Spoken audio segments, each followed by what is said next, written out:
On a choisi d'utiliser Myocène car aujourd'hui, à ma connaissance, c'est le seul outil qui nous permet d'évaluer de façon la plus fiable possible le niveau de fraîcheur et de récupération du joueur.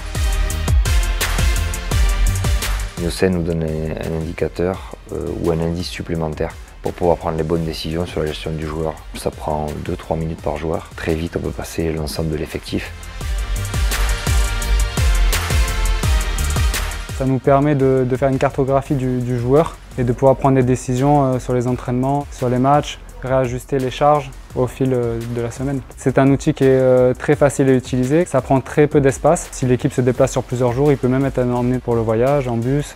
Les joueurs ne sont pas du tout réticents, on l'a placé juste avant le petit déjeuner avec le reste des monitorings, donc tout ce qui peut être pesé, thermographie. Et il y a le Myocène qui est inclus dedans et qui passe très bien auprès des joueurs.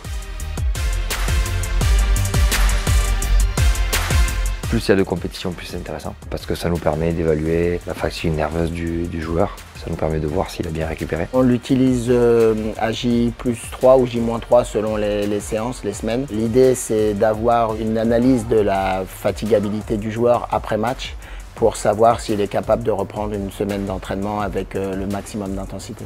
Maintenant, on a assez de recul sur les données du joueur. Avec ça, on peut savoir les fluctuations de la fatigue du joueur. En fonction de fluctuations un peu trop importantes, on peut indiquer au staff technique l'éventualité de calmer le joueur ou même de le stopper dans des cas extrêmes. Une autre application qu'on pourrait avoir, c'est sur les retours de blessures, pour voir si les joueurs sont prêts ou pas.